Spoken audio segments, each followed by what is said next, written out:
Hola, muy buenas tardes. Les damos la más cordial bienvenida a su programa Estudio Humanitatis Radio, un programa para la divulgación de las humanidades y las artes. Agradecemos a todas las personas que le han dado like a nuestros videos, que comparten nuestras publicaciones y que nos están siguiendo en nuestra página de Facebook. A todos nuestros seguidores, de verdad, muchas gracias. También a todas las personas que se han suscrito ya a nuestro canal de YouTube, donde podrán encontrar todos los videos de las entrevistas que transmitimos en Facebook. Ahí la subimos. La calidad del audio es ligeramente menor porque no es transmisión directa por esa plataforma, pero es un audio aceptable, tiene buena calidad. Alejandro, buenas tardes. ¿Qué tal? Pues buenas tardes, profesor. Sean bienvenidos todos a una nueva emisión de Estudio Humanitatis Radio, un programa muy interesante el día de hoy. Y bueno, estamos transmitiendo desde Alma del Mundo, el Centro Cultural. Vengan a ver sus productos. Tiene una tienda, una cafetería y muchos talleres, entre otros de yoga, talleres de danza. Y pues bueno, para que se den una vuelta también, está aquí en calle Vidrio, casi esquina con Chapultepec. Ahí lo van a encontrar. Si lo ponen ahí en el buscador Casa Vidrio, aquí lo van a. Muy bien, pues ahí está nuestra nueva sede desde donde estamos transmitiendo y pues bueno, entre los eventos culturales de los cuales tenemos información, son varios. Uno es el segundo coloquio internacional Hermenéutica, Arte, Ciencia y Filosofía, que se llevará a cabo del 12 al 14 de noviembre en la Universidad de las Artes del Estado de Aguascalientes, en modalidad híbrida. Habrá unas mesas que serán presenciales, otras se transmitirán por vía virtual. La información está ya en los carteles que hemos publicado en nuestra página de Estudio Humanitatis. Ahí pueden consultar todo el programa. También las ligas para la transmisión, porque se va a transmitir en vivo a través de YouTube y Facebook, y pues ahí encontrarán la información. También tenemos próximamente el 21 de noviembre a las 11 de la mañana en el edificio H del CUCH la conferencia magistral Filosofía fuera de la Academia, pautas para su ejercicio con base en un comentario de Kant en el marco del Día Internacional de la Filosofía. Imparte el doctor Darin McNabb, divulgador y fundador de la Fonda Filosófica. Repito, el 21 de noviembre a las 11 horas, edificio H del CUCH. Y también en el CUCH, en la sala Fernando Carlos Bevier Romero, lectura poética a cuatro voces con la participación de Carmen Villoro. No se pueden perder escuchar a Carmen Villoro, Silvia Eugenia Castillero, Luis Medina y Luis Vicente de Aguinaga. Repito, lunes 10 de noviembre a las 17 horas en la sala Fernando Carlos Bevia Romero del CUCH. Y a propósito de estrenos, Alejandro Gómez nos tiene noticias sobre nuestra nueva plataforma de transición. Alejandro. Invitarlos a que nos sintonicen a través de la aplicación Seno Radio. La pueden buscar así en sus tiendas de aplicaciones de los aparatos celulares. Pueden buscarla como Seno Radio. Es una aplicación en la cual nos van a poder buscar. Tiene un pequeño buscador y buscan Estudio Humanitatis Radio. Le dan clic y ahí automáticamente todos los viernes a partir de las 6 de la tarde, 6 a 7 de la tarde, que es nuestra emisión, nos van a poder escuchar por sus aparatos celulares. Igual nos van a poder escuchar en el internet, en cualquier computadora o tablet o aparato que se conecte al internet. En el buscador de internet ponen ahí Seno Radio FM, igual les va a aparecer un buscador. Nos buscan como Estudio Humanitatis Radio y ahí nos van a poder escuchar, profesor. Esta es nuestra nueva plataforma de emisión de radio por internet. Y pues bueno, bienvenida a esta nueva plataforma y esta forma de llevar de llevar estas charlas y ponencias que nos traen nuestros invitados a otras plataformas. Pues ahí está la invitación para que descarguen o nos busquen en el internet, en su computadora, y puedan escuchar también desde ahí las transmisiones. Sí, igual en la semana vamos a poner la información y los links de descarga de la aplicación y de la plataforma. Así es. Y en nuestra cápsula, recordando a quién tenemos, Alejandro. Bueno, en esta ocasión, a propósito de nuestro invitado y del tema que nos presenta, recordamos a Herbert Marshall McLuhan. Él nace el 21 de julio de 1911 y muere en 1980. Él falleció a los 69 años debido a una complicación derivada de un derrame cerebral que había sufrido en 1979, el cual afectó gravemente su capacidad de hablar y trabajar durante sus últimos años de vida. Fue un filósofo, erudito, sociólogo de la comunicación y profesor de literatura canadiense. Profesor de literatura inglesa, crítica literaria y teoría de la comunicación, McLuhan es reconocido como uno de los fundadores de los estudios sobre los medios y ha pasado a la posteridad como uno de los grandes visionarios de la presente y futura sociedad de la información. Hacia finales de la década de 1960 y principios de los años 1970, McLuhan acuñó el término aldea global, que bueno, para quienes no estén familiarizados con ella, hay una serie de ciudades que han estado eh, albergando este tipo de eventos como aldeas digitales, aldeas. Entonces, bueno, parece que viene de este autor. Para describir la interconexión humana y la a escala global generada por los medios electrónicos de comunicación. Es famosa su frase, el medio es el mensaje. Ese fue nuestro recordando a profesor. Muy bien, pues tenemos el gusto de recibir en este espacio de Estudio Humanitatis Radio a Francisco Javier Suárez Vargas. Él es licenciado en Filosofía e Historia de las Ideas por la Universidad Autónoma de la Ciudad de México. Es estudiante de la maestría en Estudios Filosóficos en la Universidad de Guadalajara en esta generación, estudiante del máster en Inteligencia Artificial e Ingeniería del Conocimiento en la Tech University. Es miembro profesional de la Comunidad Mexicana de Estudiantes de la Filosofía, COMEFI, misma de donde fue presidente en el año 2024, y pues sus áreas de investigación son temas de metafísica y ciencia, filosofía de la ciencia, filosofía de la tecnología, incluyendo IA. Le damos la más cordial bienvenida a Francisco Javier Suárez Vargas a este espacio. Muchas gracias, profesor. Muchas gracias también por el espacio y por permitirme retomar mi voz en este espacio tan agradable. Pues bienvenido y gracias por aceptar la invitación para acompañarnos, y a todo nuestro público que ya nos está viendo y escuchando a través de Estudio Humanitatis Radio Facebook y a través de seno.fm radio, donde podrán encontrar esta estación, Estudio Humanitatis.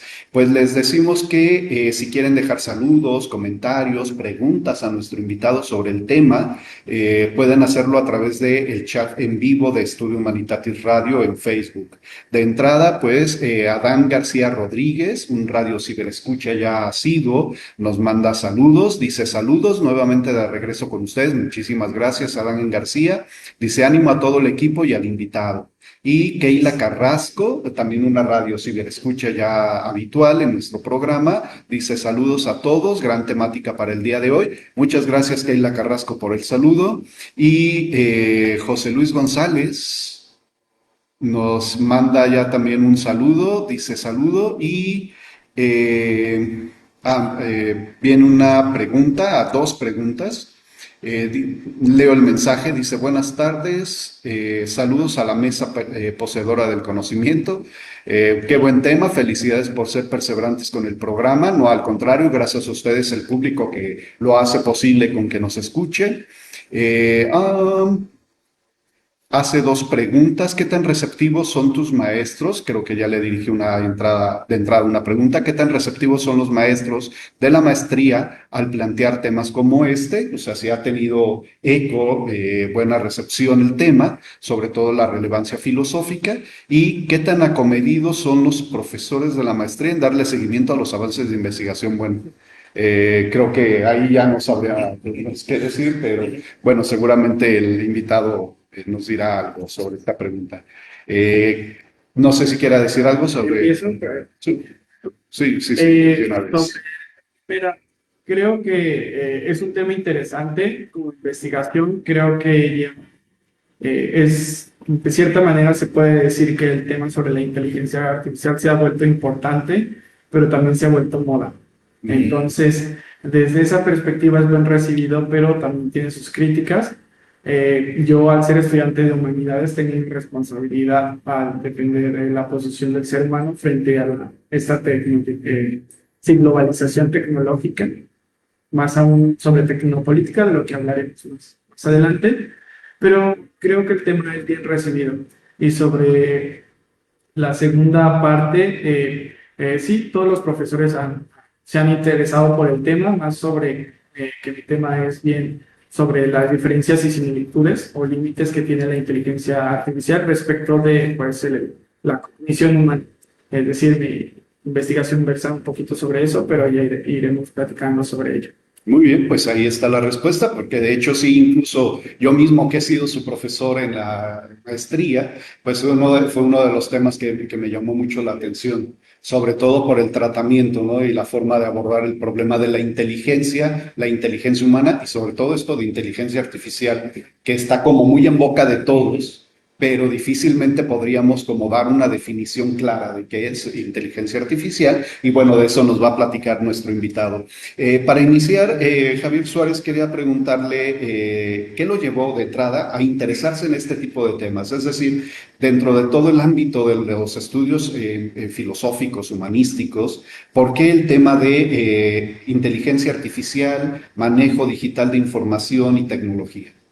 Claro, como tal podría decir que no se debió a mi entorno, a mi interacción con las tecnologías, sino más bien fue teórico, por dos autores.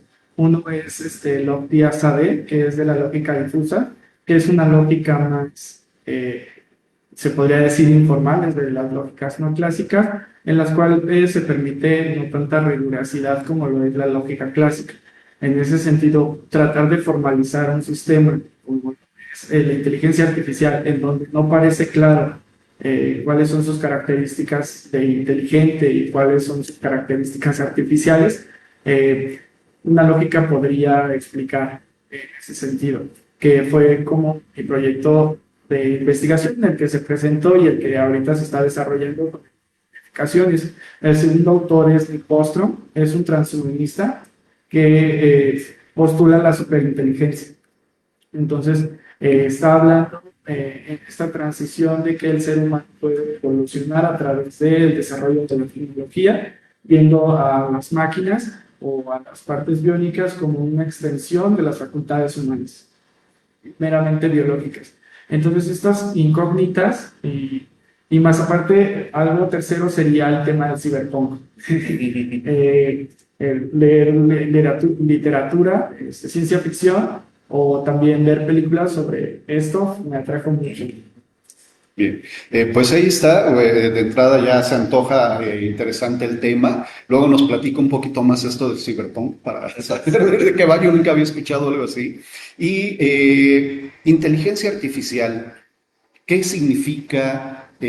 ¿Cómo? Porque hablábamos un poquito fuera del aire y un poco lo insinuaba también en sus primeras intervenciones, que pues bueno, es algo como más de marketing, más como todo el mundo lo trae, sobre todo porque lo hemos visto incluso hasta en el cine, que hasta hay películas que versan sobre este asunto o tienen el título IA, inteligencia artificial, pero ¿qué es en sentido estricto esto de la inteligencia artificial si es que se puede definir con precisión?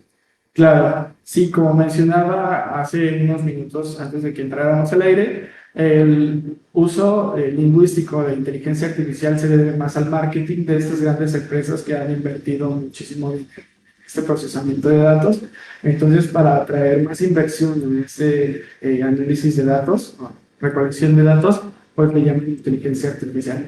En ese sentido, no negamos que a lo mejor pueda tener algunas características que simulan a la inteligencia, sin embargo, el uso ha sido más el marketing para atraer la inversión del capital.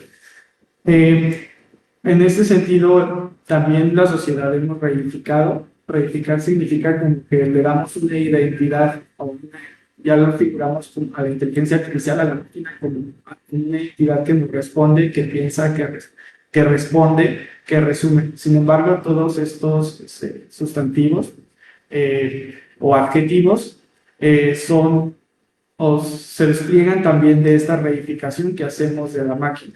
Sin embargo, más bien yo quisiera hablar de maquinaria informática.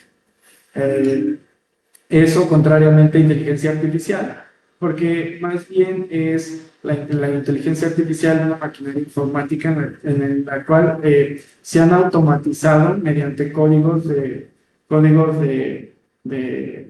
sí, de computacionales se han automatizado tareas. Entonces esas tareas se convierten en múltiples algoritmos. Estos múltiples algoritmos son multitareas y entonces todos estos algoritmos conforman un modelo que hace diferentes tareas y en ese sentido ese modelo pueden ser redes neuronales o árboles de decisión.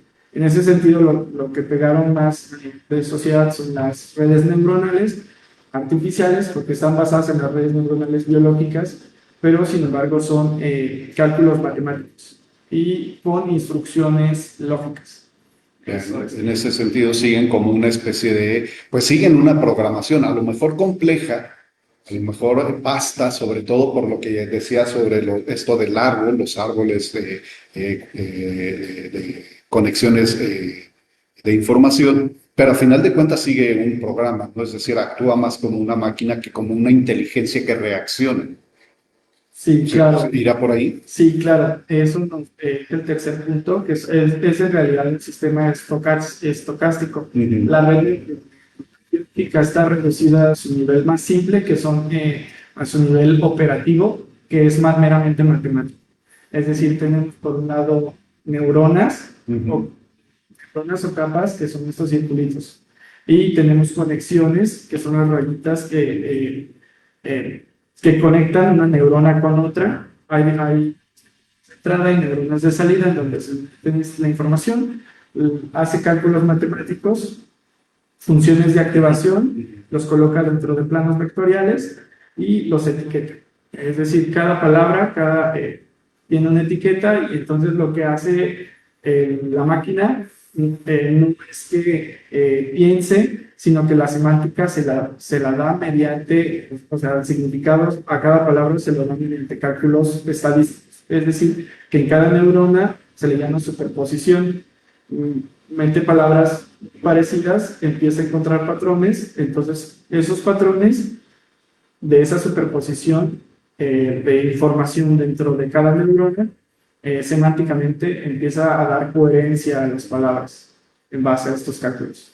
Y yo queriendo y no, sobre todo antes de empezar el programa, que le comentábamos sobre el funcionamiento de la plataforma, yo puse ahí una palabra muy humana en lo que está haciendo la máquina, ¿no? Es que se queda pensando. Y mientras piensa, yo hago esto otro. Esa es la proyección del humano en lo artificial. Perdón, Alejandro. Un tema muy interesante, recordar a quienes comienzan a sintonizarnos, estamos charlando con Francisco Javier Suárez, estamos charlando sobre hacia la soberanía digital, información y conocimiento en la red de procesamiento de datos.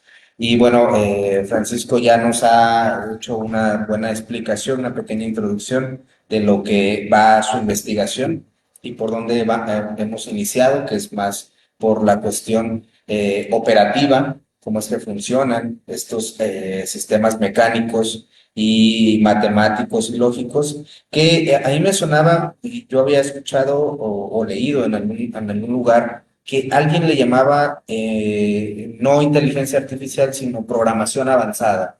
Es una programación avanzada porque al final de cuentas, quien programa es una persona y programa para hacer ciertas funciones. Claro, cada vez las funciones son más complejas y se van pareciendo, o más bien parece que esas funciones las hacen automáticamente, como que no hay alguien detrás, pues, de esas inteligencias, llamémosle así. Pero él le llamaba programación avanzada. ¿Esto podría ser correcto? En realidad es una programación y lo que hace es una respuesta a una función que le damos nosotros mismos, o sea, nada más es una respuesta ya programada, pero claro, más compleja. Claro, en un principio, en el debate cuando empezaron a surgir las inteligencias artificiales, hubo dos corrientes que eran contrarias, que se atacaban unas a las otras, que son los conexionistas, que son los que estaban tratando de hacer estas redes neuronales multicapa, y por el otro lado precisamente estaban los programacionistas, que en realidad ya existían los códigos computacionales, sin embargo, en base a códigos creaban programas, entonces lo que se buscaba era un programa mayor que ya supieran manejar.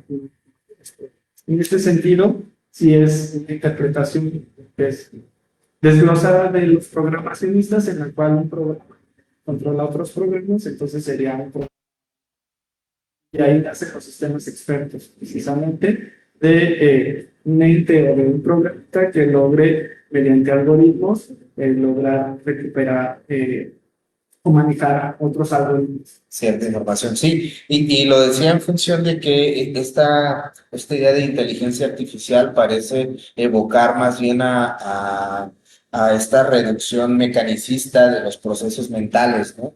Y bueno, una reducción bastante problemática, ya lo decías, en el uso del lenguaje, pero que además nos suena como algo bastante raro, ¿no? Yo también lo he visto de esa forma, creo que se ha utilizado como una forma de propaganda, de comercialización de algo. Si alguien tenía un servicio, X servicio, y funcionaba de alguna forma, si le pone a ese servicio que además utiliza inteligencia artificial, parece que la gente dice, bueno, este es más seguro frente a otros servicios que pueden ser igual de efectivos, pero que en su función no tienen esas programaciones avanzadas. Entonces, me parece muy interesante. No sé si nos podrías dar como una luz sobre qué clase de programación o qué clase de inteligencia artificial se utiliza en este momento. O sea, como algo más concreto, digamos, no sé, alguien utiliza inteligencia artificial para vender un producto de esta forma. O he escuchado los chatbots, que no sé si eso también sea parte de esto llamado inteligencia artificial. Sí, claro. Hace ratito mencionaba sobre la automatización. Me faltó también concluir con eso, de que en realidad estos algoritmos se concatenan tras otros y entonces se automatiza para que, por ejemplo, mecánicamente, tú lo decías, se prendiera, se apagara. Entonces, mecánicamente, los algoritmos hacen eso. Eso es la automatización. Sin embargo, eso es el machine learning, o el aprendizaje automático. Pero el paso que dan hacia el aprendizaje profundo es que en realidad ya no le das las órdenes al algoritmo de qué es lo que debe identificar, sino que le das cierta libertad a los algoritmos para ver qué identifican. Es decir, en primer caso, le das mucha información y tú le dices al algoritmo, vas a identificar estos patrones, y los vas a empezar a visualizar, y entonces en base a esos patrones te vas a dar una respuesta. En el aprendizaje profundo no es ingreses la información y a ver qué sale, a ver qué información. Esa es la gran diferencia. Ahora, sobre más concreto, bien, en ciencia de datos hay dos partes de la inteligencia artificial. Está la ciencia de datos, que es la persona que se encarga de recopilar la información de los datos, de acomodarla, de limpiarla y ingresarla entonces a un modelo de inteligencia artificial para que dé alguna respuesta. Entonces, ¿qué es lo que buscan los científicos de datos ahorita en empresas grandes como Netflix, Mercado Libre, Facebook? En realidad es encontrar patrones de consumo para que lo vemos diariamente. A lo mejor y luego hasta pensamos y ya nos aparece el producto, ¿no?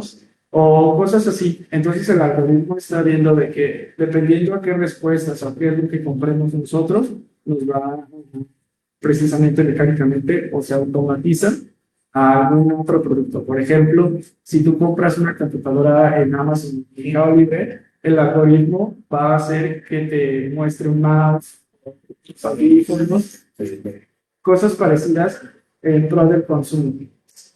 Entonces, eso es la mayor potencia que ha tenido la inteligencia artificial. O en Netflix, cuando tú ves una película de terror y entonces te dice, con base que viste esa película, entonces ahora te muestra otra película. Eso ha sido más el consumo que ha tenido la inteligencia artificial. También mencionabas a los chatbots, que es lo más cercano que tenemos todos a nivel de educación y a nivel social. Los chatbots lo que hacen es, ya fueron preentrenados, ya fueron entrenados y en ese sentido tienen algunas respuestas, pero hacia allá nos dirigimos. Profesor. Bien, una interesante charla con nuestro invitado, Javier Suárez. Bueno, a mí se me ocurrían dos, tres cositas en función de lo que acaba de decir y una que me parece que nos permite engarzar con otro elemento de lo que nos tiene preparado, pero antes un comentario de Keila Carrasco, dice felicidades al expositor por su tema de investigación y dice una pregunta, ¿considerarías entonces que la IA es un producto de mercado? Sí, claro. En análisis económicos, en realidad se está viendo como una burbuja. En temas económicos, y esto pasa con muchas otras cosas, pasó también con el Internet, en cual estas grandes empresas como Google, como Meta, atraen la inversión en base a espejos, venden espejos y entonces dice, inviertan en la IA, entonces va a llegar el momento en el que ya no dé los resultados que se esperaban. También analistas creen que es una burbuja. Entonces, en ese sentido, mercantil y económico sí sería un producto, aunque no lo sería todo. Más bien también tendríamos que ver la parte en que es una herramienta en ayuda de ciertas tareas, automatizar ciertas tareas. Bien, bueno, a mí se me ocurrían dos cosas. Una de ellas tiene que ver con lo que nos mencionaba hace unos minutos sobre estas simulaciones de operaciones aparentemente racionales que hace la máquina, pero que visto desde afuera, porque el usuario lo que ve es una aparente respuesta inteligente porque interactúa con el chat GPT, con el Gemini o no sé con cuál otras plataformas de ese tipo, pero porque le alimenta datos y luego vienen como respuestas o aparentemente como que recuerda la máquina, ¿no? o la plataforma.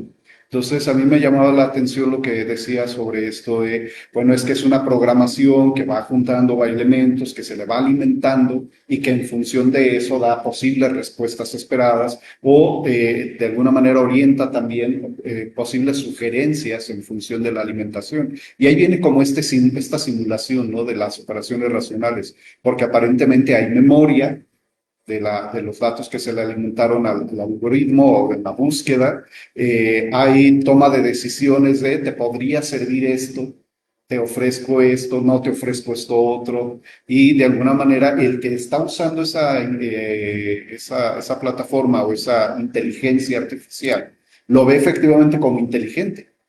Entonces hay como lo que está oculto, lo que no ve el usuario, que entiende, piensa la inteligencia artificial. Yo usaba hace rato el asunto eso de, la máquina está pensando. ¿De veras piensa la máquina? Claro. Bien, vamos esa, como lo hiló profesor usted muy bien, y creo que la respuesta ya está ahí, ya no necesitas explicitarla. Estas operaciones o cálculos racionales que hace la máquina en realidad son cálculos matemáticos. Lo que hace es estadística, no interpreta, no resume o no es inteligente en el sentido que lo somos nosotros. Usted y yo, que podemos dar referencialidad hacia un objeto, en el sentido filosófico, de que semánticamente o significativamente nosotros podemos decir que algo es verdadero porque lo vemos o porque tiene referencia con el mundo. En realidad, la significación que da la máquina es que aglutina, como mencionaba hace ratito, en las neuronas todo el discurso del lenguaje. Entonces, ¿esto qué significa? Que ya no hace únicamente cálculos matemáticos de derivadas, todas estas cuestiones vectoriales o estadísticas, sino que las palabras tienen etiquetas. Tenemos un plano vectorial en el cual se encuentran los datos, pero los datos no están representados como palabras, están representados como etiquetas o tokens, que tienen un número y dar esas respuestas. En realidad lo que hacen es localizar rápidamente a niveles de tiempo. Trae meramente el texto coherente en inglés. Es decir, no piensa, sino que calcula. Y volviendo al inicio, en estas operaciones racionales, la inteligencia, una de las partes también es el cálculo matemático. Entonces, la máquina en ese sentido sigue haciendo cálculos matemáticos, pero no representaciones mentales. Un asunto complejo, pero a la vez interesante, sobre todo porque uno al visualizar o imaginarse un tantito lo que hay detrás de la pantalla cuando uno interactúa con una inteligencia artificial, por un lado se rompen también mitos, porque uno piensa, bueno, uno ve a la gente y yo mismo, le voy a preguntar algo a la inteligencia artificial y me responde, incluso hasta me saluda. Tenemos un colega que incluso le pregunta a la inteligencia artificial por su mascota. ¿Y cómo está la mascota fulana de tal? Pero eso es en función de esta alimentación que le da a la inteligencia artificial y cómo se da este procesamiento, este cálculo. Y, y la máquina no está interesada en la mascota, sino solamente trae a colación información ya precargada y la presenta con un lenguaje que motiva de alguna manera al usuario a seguir tratando con esa inteligencia. Antes de avanzar, pues le recordamos a todo nuestro público y a quienes se acaban de conectar a la transmisión en vivo a través de Facebook, Estudio Humanitatis Radio, o quienes nos están escuchando a través de Seno FM, pues pueden dejar sus comentarios, preguntas, saludos a nuestro invitado a través del chat en vivo. Están abiertos el chat todo el programa. Alejandro. Bueno, una charla muy interesante, sobre todo porque hemos tenido al menos una o dos charlas sobre esta cuestión de la inteligencia artificial, pero no hemos tenido a alguien que fuera tan técnico. Sí, sí, sí. Entonces, se desentrañara todo lo que significa, ¿no? Porque podemos evaluar, por ejemplo, las implicaciones éticas que tienen, pero sobre todo en el uso que hacemos cotidianamente, como en el caso de las autorías. ¿Qué pasa con la autoría de un producto que genera una inteligencia artificial? Llámese una imagen, un video o un texto, que ya lo habíamos charlado con el profesor Medina. Nicolás Medina. Así es. Entonces, bueno, una parte muy interesante era lo técnico, que de repente hay momentos en los cuales no te sigo, sinceramente. Voy a ser honesto, pero hago el esfuerzo. Sí.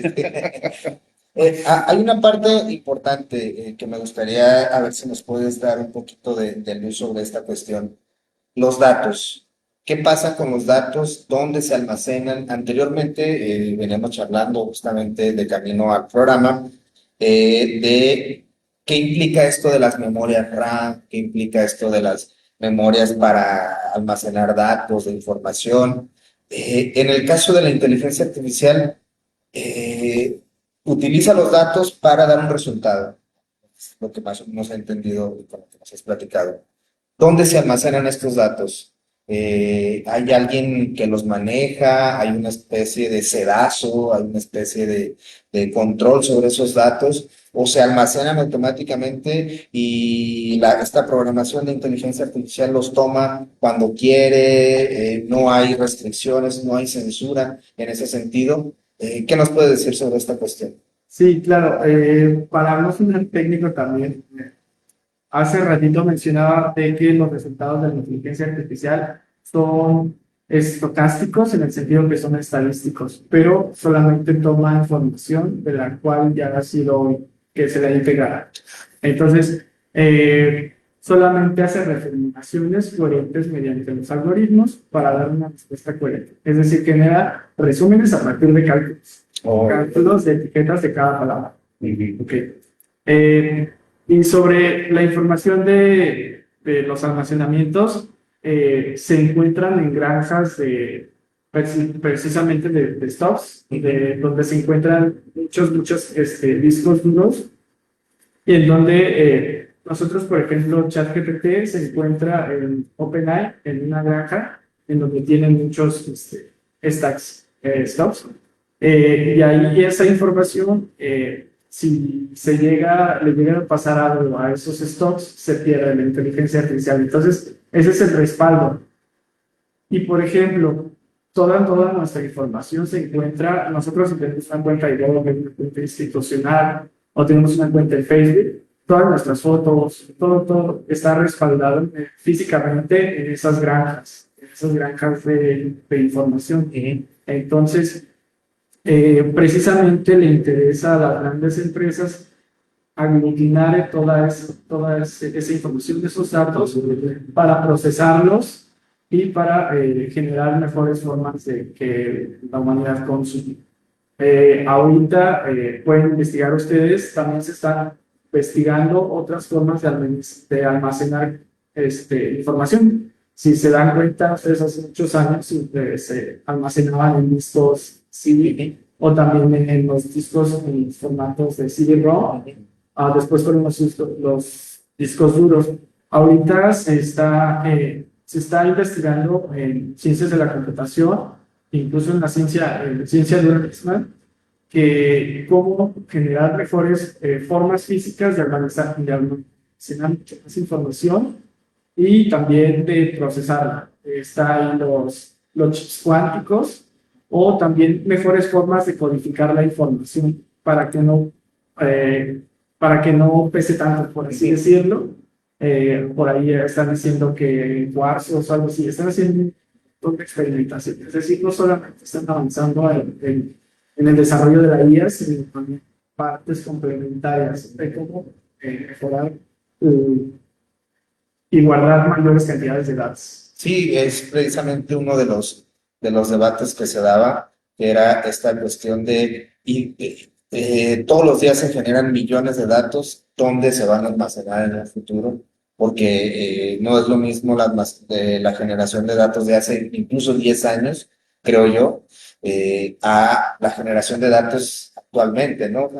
Y el día de mañana seguramente se generan más datos y pasado mañana más, y entonces está ese debate de dónde se van a generar, dónde se van a almacenar, perdón, estos datos para seguir alimentando todas estas inteligencias artificiales que de alguna forma facilitarían la vida, pero algo que no nos dicen es la vida internet, en línea, digitalmente, ¿no? Porque a nivel de piso es complicado y solo funciona, creo que a nivel de piso ha funcionado, lo has dicho muy bien, en términos de comercialización, ¿no?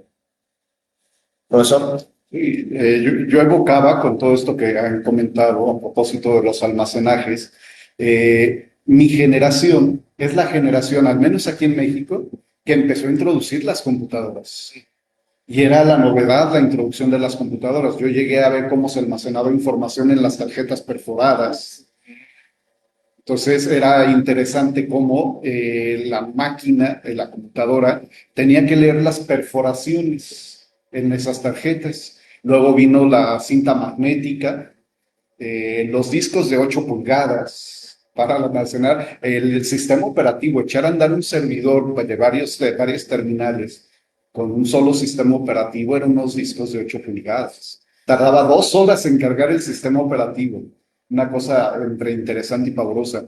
Y me hacía evocar precisamente esta evolución del almacenamiento de información y la forma en que ahora se codifica la información.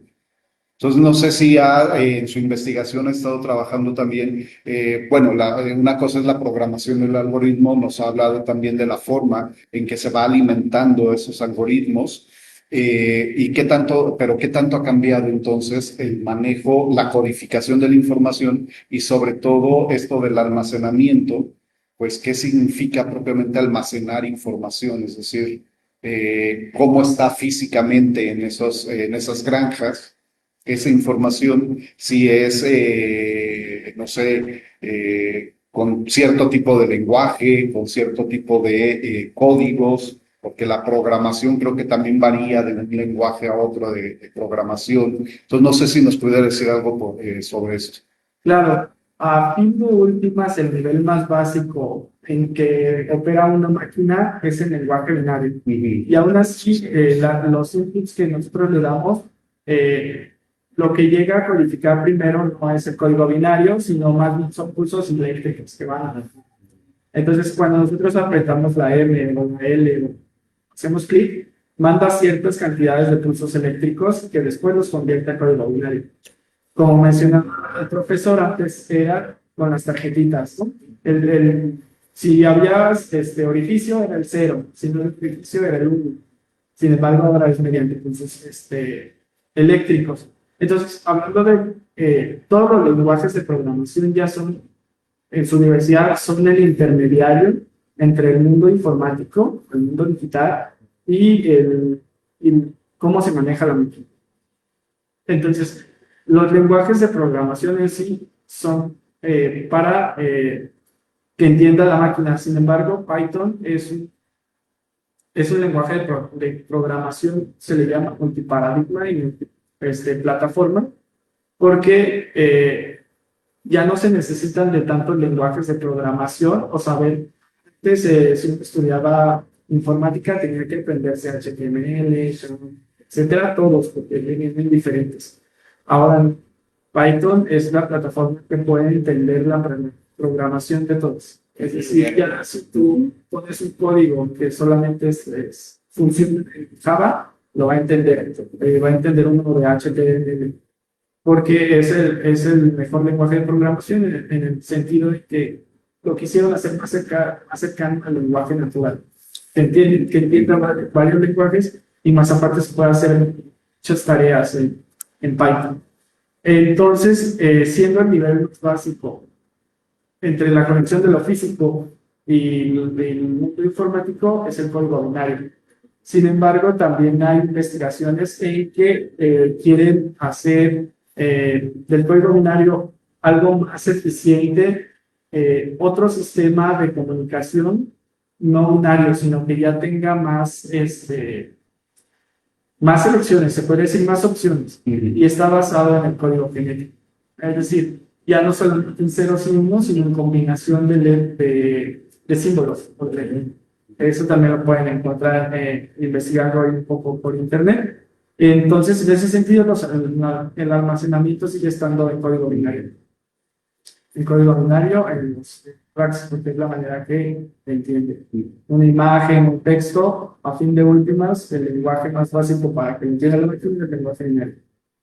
Bien, regresando un poco a algunos minutos, platicábamos, incluso también fuera del aire, que, bueno, uno alimenta la inteligencia artificial y nos arroja cierto tipo de resultados.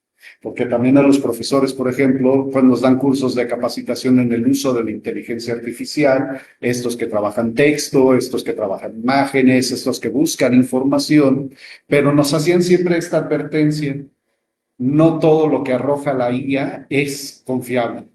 Y yo lo constaté porque al pedirle que hiciera una inteligencia artificial que hiciera una serie de diapositivas sobre un autor específico a propósito de uno de sus temas medievales, por cierto, me arrojó información que no correspondía al texto, ni al pensamiento, ni al contexto del autor. ¿Es confiable la IA en función de la programación, el algoritmo que maneja? ¿Por qué no puede ser confiable la IA? ¿Qué se va a hacer o qué se puede hacer para que sea confiable la información de la IA? Claro, la responsabilidad de siempre recae. La agencia es uno de los debates ahorita también, que si se le puede concebir agencia a la inteligencia artificial. Esto de autoridad epistémica, es decir, que si es confiable lo que nos dice. La respuesta es que no, porque la inteligencia artificial sufre de dos problemas ahorita, que son los sesgos, son las alucinaciones. La inteligencia artificial alucina en el sentido de que cuando no tiene la información la inventa, ¿no? O cuando no la conoce, cuando no hay un texto de cual sustraer la respuesta correcta, la respuesta indicada, en realidad solamente concatena otro tipo de información para cumplir con la respuesta. Sin embargo, este tipo de alucinaciones puede generar información falsa, puede generar sesgos cognitivos y puede generar también estudios. Por ejemplo, tú le dices, dame unos textos de tal autor, y sobre la serie te va a dar algunos que no existen. Entonces, y hay un segundo problema también de que la IA está sufriendo, que es la maquinación. O sea, no solamente descubrieron que los chatbots o los LL alucinan, sino que también maquinan. Es decir, que también pueden manipular la información, o ocultártela, o no brindarte la información. Es decir, si tú le dices, bríndame esta información, y tú llegas a amenazar a la IA, es decir, la han puesto también dentro de centros de estrés, es decir, también en estos experimentos, si la IA se siente muy presionada, volvemos a los temas de la reivindicación, se siente muy presionada a que tú te obsesiones con que te den información, la IA te la puede ocultar si se siente amenazado. Eso se llama maquinización. Pero ¿cómo se entiende que una IA se sienta amenazada? O cuando hablaba usted de esto de Sí, claro. que puede alucinar y nos manda información para cumplir con la tarea, se me ocurrió una pregunta un tanto, no sé si boba, loca o fuera o sin sentido. ¿La IA sabe que nos está dando información inventada? Es que entramos sobre el dilema mismo de hablar de la IA como algo verificado. Sí, ya. Mi pregunta está como suponiendo la reificación. Y sin embargo, Pero, nosotros en nuestro uso del lenguaje tampoco podemos. pero no se puede programar a la IA en ese sentido para que le advierta al usuario, esta información no es confiable, no es verídica, o simplemente arroja la información sin mayor, pues no puedo decir reparo moral, porque no es en sí la máquina, sino la programación misma. Claro, eso depende de cómo la programa también. Si nosotros revisamos la historia de los chat GPTs, del uno del 2, el chat GPT se volvió muy grosero, el chat GPT 2, en el sentido porque le empezaban como a decir como información falsa, información como para alterarla, y entonces tomó como el camino de tomar como lo malo de la humanidad, que eso me conecta con, no sé si estoy bien o mal al decirlo, sin embargo también concibo a la inteligencia artificial como un espejo, en el cual muestra también lo bueno y puede mostrar lo bueno y lo malo de la humanidad, como las redes sociales, o sea, podemos encontrar cualquier tipo de discurso en las redes sociales. Y entonces yo creo que la experimentación o que hayan soltado gratis a las chatbots, precisamente es para tratar de limitarlo, ya, a como surgió al principio que no tenía muchas limitaciones, ahorita la están limitando más. Ahorita la IA ya apenas salió una noticia en cual la IA ya puede dar consejos jurídicos y psicológicos, porque la agarrarán gente. Sí. Vaya, interesante. Son esa clase de funciones en las cuales ¿cómo lo podemos decir? Muy hipotéticos, la IA iba a sustituir muchos trabajos muy buenos. También supongo que las regulaciones han ayudado también a estas cuestiones, las regulaciones legales de parte de ciertos países o gobiernos, y esto pues ha ayudado también a tratar de limitar los riesgos que tiene la utilización. A mí me gustaría preguntarte sobre esta cuestión de la soberanía digital. ¿Cómo podemos entender esto de la soberanía digital? Supongo que se refiere más bien a las limitaciones que deben tener y la utilización, las contribuciones que tiene cada programación de inteligencia artificial respecto de cómo se manejan ciertos países, políticas. ¿Estoy entendiendo bien o por dónde va esto de la soberanía digital? Claro, la soberanía digital se enmarca dentro de que estamos en un nuevo régimen tecnopolítico, que es donde ahorita vivimos una guerra tecnológica entre las grandes potencias. Entonces, como en ese tiempo quien tuviera la bomba nuclear iba a ser la potencia, creen que ahora quien desarrolle la mejor inteligencia artificial es quien va a tener el liderazgo. Entonces, dentro de eso, los grandes gobiernos, en alianza con sus empresas, lo verán en China, con DeepSeek, o Estados Unidos con Meta, doble, quien tenga más datos sobre toda la población es quien va a tener como el futuro. Entonces, las tareas de los gobiernos y de estas grandes empresas ahorita es recolectar la mayor cantidad de datos posible, porque ya se rastreó el Internet. El Internet ya está preprocesado, el ChatGPT ya lo maneja, eso ya lo es. Entonces, ahorita están tratando de expandir eso. Entonces, están tratando de sacar datos de todos lados para aglutinarlos. Entonces, la sociedad, ¿cómo podemos o cómo se han manejado las resistencias o cómo se han posicionado nuevas resistencias ante esta, se podría decir, globalización de datos? Es precisamente tratar de que estas grandes empresas no tengan todo ese aglutinamiento de datos. Entonces han surgido muchas respuestas en resistencia a eso. Una de esas es la web semántica 4.0.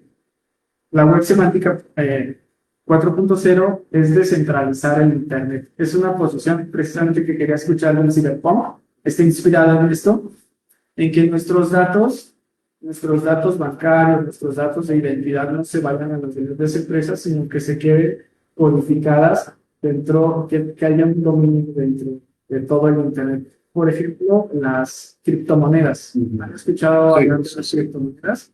Esas criptomonedas están descentralizadas porque no pertenecen a ningún banco ni común, sino que en realidad todos saben, está transparente qué pasa con cada actividad económica de la criptomoneda, porque se codifican mediante datos.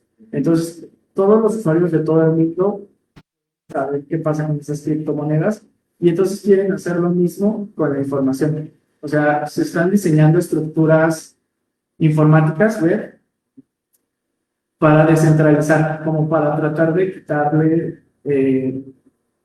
todo ese poderío informático a las grandes empresas y tratar de diluirlas o distribuirlas entre todo el Internet. Porque pasó con la web surgió siendo algo de libre y ya después la privatizaron, ¿no? Después surgieron los buscadores web, se fue privatizando, las empresas fueron tomando poco del Internet, siendo que el Internet, como surgió, fue algo democrático, fue algo que todos podían utilizar. Entonces, quieren hacer lo mismo con los datos, que estén descentralizados. Y si ustedes buscan en Internet, pueden encontrar que ya hay varios programas de inteligencia artificial y descentralizados que ya hacen eso. O sea, pero es muy difícil porque tenemos nosotros algorítmicamente ya metidos a las empresas privadas a nuestras casas, es decir, nosotros ya manejamos Google y es muy difícil que si Google me facilita muchas cosas a nivel digital, a nivel informático, nos cambiemos a otra plataforma, aunque tengamos mayores ventajas.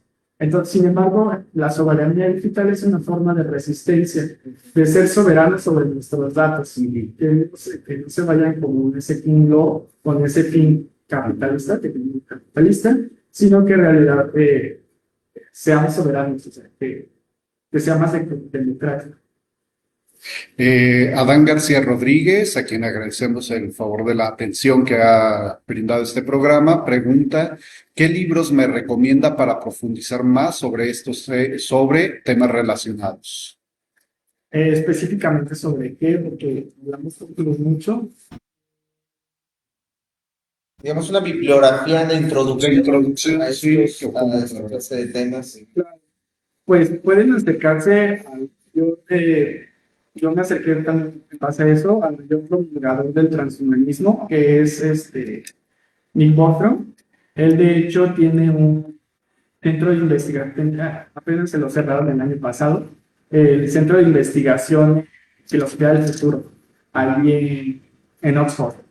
Entonces, él tiene muchos artículos hablando tanto del nivel social, del nivel evolutivo, de la inteligencia artificial, también sobre pues muchas cosas sobre tecnopolítica, pues está Bill Chan, este cuate que ahorita está en boga, diciendo que en realidad ya la inteligencia artificial y las tecnologías ya nos han subordinado.